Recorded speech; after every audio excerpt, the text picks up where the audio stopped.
افضل عمل کون سا ہے؟ تو زبان کی حفاظت کو افضل عمل قرار دیا. عرض کیا یا رسول اللہ صلی اللہ علیہ وآلہ وسلم، اللہ کے ہاں پسندیدہ عمل کون سا؟ حضور صلی اللہ علیہ وآلہ وسلم نے ارشاد فرمایا اپنی زبان کی حفاظت کرنا. جو اپنی زبان کی حفاظت کرے، کسی کی دل آزاری نہ کرے، کسی پہ بہتان نہ باندھے، انداللہ یہ عمل بڑا محبوب ہے.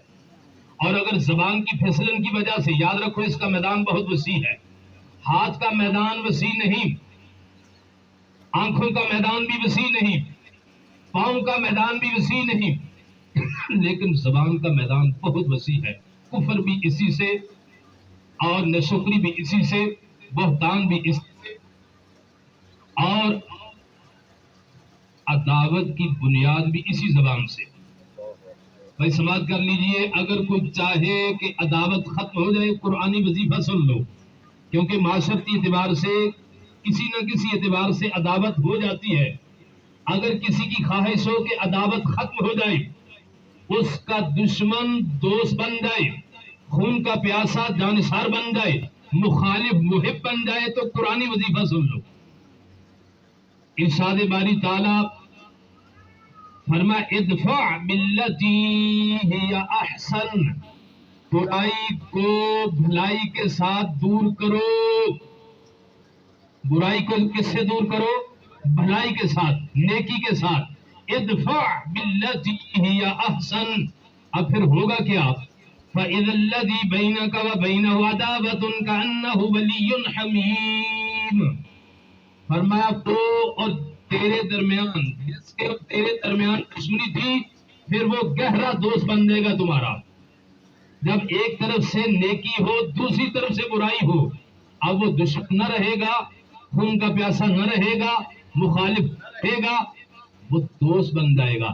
ایک طرف سے سختی ہو، دوسری طرف سے نرمی، ایک طرف سے محروم کرنا ہو، دوسری طرف سے عطا کرنا، ایک طرف سے جو ہے تعلق توڑنا ہو، دوسری طرف سے تعلق جوڑنا، اور ایک طرف سے سب جملوں کا تبادلہ ہو، دوسری طرف سے صبر ہو، نرمی ہو، پھر وہ گہرا دوست بن جائے گا.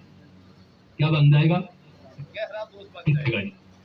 سماعت کر لو، حضور صلی اللہ علیہ وآلہ وسلم کا فرمان عالی شان، فرمایا کہ جس میں 3 خصلتیں ہوں گی، اللہ اس کا حساب آسانی سے لے گا، اپنی رحمت سے جنت داخل فرمائے گا.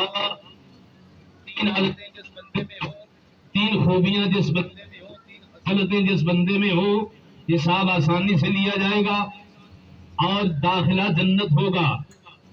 اب جو توڑے اس سے وہ تعلق جوڑے، جو محروم کرے اس کو عطا کرے، اللہ اکبر، وہ ظلم کرے، یہ بات کرے، یہ 3 خصلتیں ہیں. کوئی رشتے داروں میں، قبیلے میں، برادری میں، پڑوسی میں ظلم کرتا ہے، یہ بات کرتا ہے، یہ خصلت. اور دوسری خصلت ایک طرف سے محروم کرنا ہے، یہ عطا کرتا ہے. ایک طرف سے تعلق توڑنا ہے، یہ تعلق جوڑتا ہے. یہ 3 خصلتیں جس بندے کے اندر ہوں گی، اللہ تعالیٰ حساب آسانی سے لے گا. اللہ اکبر. پوری زندگی میں جو کیا، دن میں کیا، رات میں کیا، سائبان میں کیا، یہ سائبان بھی بڑی نعمت ہے. آپ نے سنا بھی ہوگا اور پڑھا بھی ہوگا کہ ان سے آکسیجن ملتی ہے. تو آکسیجن بھی سمجھ لو کیا بلا ہے، بڑی نعمت ہے اللہ تعالیٰ کی. یہ ایک عنصر ہے ہوا اور پانی کا، ایک جزو بسیط ہے.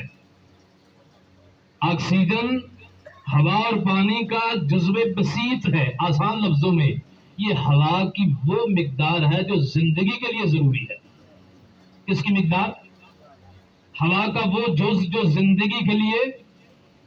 اب اس کی جڑوں میں پانی بھی جذب ہوتا ہے. آپ کو خبر ہے کہ یہ پانی ہوا میں خارج کرتے ہیں، پھر اسی بدولت نمی آتی اور بادل بنتے ہیں. یہ درخت اپنی جڑوں میں پانی کو جذب کر لیتے ہیں، پھر پانی کو خارج کرتے ہیں. یہ درخت، اس کی وجہ سے نمی آتی ہے فضا کے اندر، نمی. اور ان درختوں کی وجہ سے، اللہ اکبر، ان درختوں کی وجہ سے آلودگی میں بھی کمی ہے. اور یاد رکھو اگر کوئی چاہے